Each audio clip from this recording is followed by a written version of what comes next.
મારું નામ ડૉક્ટર હિરેન વાઘેલા છે. હું જનરલ ફિઝિશિયન તરીકે પ્રેક્ટિસ કરું છું. આપણે આજે શિયાળાની ઋતુમાં મુખ્યત્વે શું ધ્યાન રાખવું જોઈએ એના વિશે વાત કરીશું.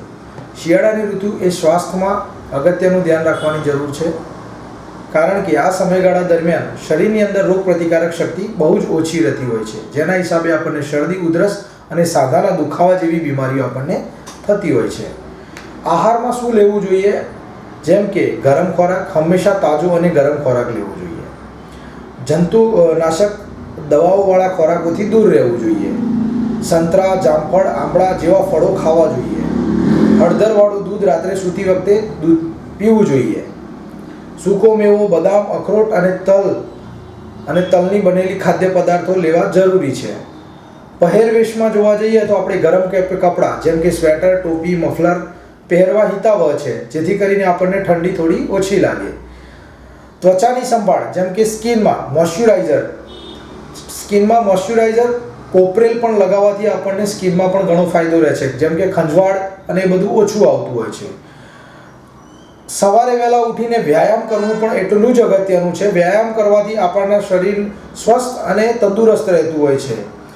શરીરમાં શિયાળા દરમિયાન આપણને તરસ થોડી ઓછી લાગતી હોય છે, પણ હાઇડ્રેશનનું પણ એટલું જ મહત્વ છે.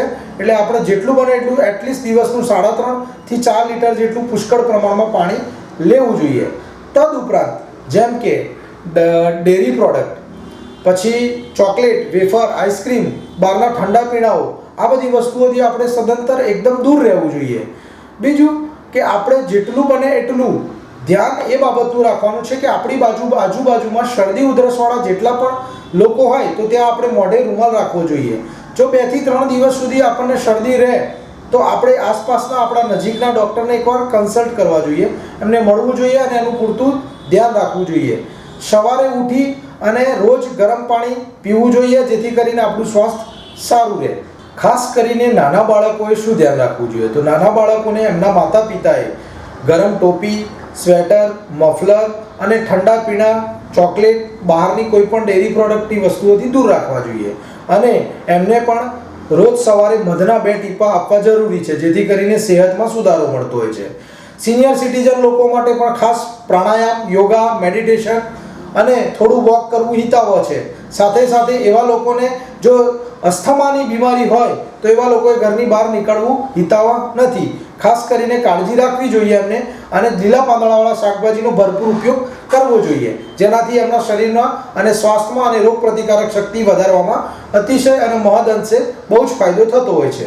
ખાસ કરીને જેમને હૃદયની બીમારી હોય એવા દર્દીઓએ વધુ પડતું બહાર ના નીકળવું જોઈએ, કેમ કે શિયાળાના અંદર લોહી જાડું થવાના ચાન્સીસ થોડા વધુ પડતા પ્રમાણમાં રહેતા હોય છે, અને એમને ઓલરેડી લોહી પાતળું થવાની દવા ચાલુ હોય છે. એવા દર્દીઓએ બહાર નીકળવું હિતાવહ નથી હોતું.